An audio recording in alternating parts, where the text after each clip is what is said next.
دي. تعالى بقى نخش على المعادلات. اه شغل لنا بقى فريد ايه اول صوره معاك كده، اللي دي فيها 4 معادلات يا باشا. ايه ده بجد والله؟ انت عايز تحكم على القيمه الفنيه للعيب، فكل نادي بيعمل لنفسه عدد من المعادلات.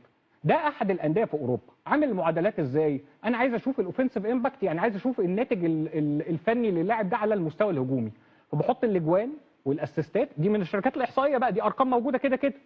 الاجوان، الاحصائيات، الاهداف المتوقعه، الاسيستات او صناعه الاهداف المتوقعه، واقسمها ويجمعوهم على بعض ويقسموها على عدد دقائق اللعب ويضربها في 90. دي ليه اشمعنى 90؟ 90 دقيقة. 90 دقيقة؟ فانت ما هو ممكن ما يكونش من العدد الدقائق اللي لعبها كتير. ده الناحية الهجومية، فبطلع له رقم. بحط بقى انا الرقم ده فين؟ هقول لك في الاخر. بعد كده ديفنسيف، الجزء بقى الدفاعي عاملين له معادلة.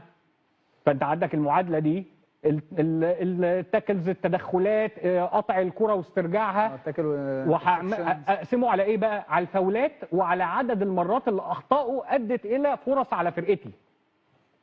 حلو الكلام؟ طيب يرجع يا عم. ارجع يا سيدي، ارجع يا سيدي، سيبني انا استغرب لوحدي يا عم، ما تقطعش عليا، سيبني يا عم، انت سيبني براحتي. طيب الراجل ده سيبني واقسم بالله لا اشيل لكم الكرسي ده واقعد لكم على الارض. لما هي موجوده الحاجات دي موجوده يا باشا، دي كل حاجه موجوده على النت، مفيش حاجه خلت يعني. طيب الحاجه اللي شبه كده اللي هي نقل الفريق لقدام، فانت بتقيسها بالطريقه دي. كم مره اخذ الكوره وجري بيها اكتر من 20 متر وبتضربها في النص، علشان خاطر هو كل تمريره تقدميه بنقطه، وكل مره بيعمل انطلاقه طويله ناجحه بياخد نص نقطه. حلو، انا برضو كاتب الايه الحاجات المهمه بتاعت الترجمه بتاعتها عشان خاطر اساعد الناس. جميل. وبعد كده بتشوف واحده ثانيه من المعادلات المهمه، سعره. انا عايز احسب حسابه. الراجل ده بيعمل لي يعني اسهام هجومي او اسهام دفاعي في الماتش بكام؟ سعر تكلفه المساهمه. ايوه، عشان لو اللي جنبه في السبق بتاعه بيعمل المساهمه برقم اقل، اخد اللي جنبه.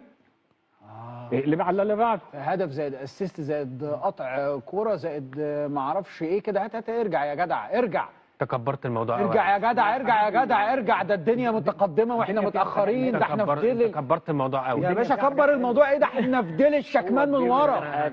والله احنا في ديل الشكمان لما الحاجات دي موجوده. قال لك هدف زائد اسيست زائد قطع زائد تمريره مفتاحيه، اللي هي الكي باسز دي. اقلب يا باشا، اقلب في ديل الشكمان وربنا. ماشي. طب بنقيس حاجات ثانيه. طبعا اللعيب ده قيمته السوقيه المحتمله هتترفع قد ايه؟ مهمه.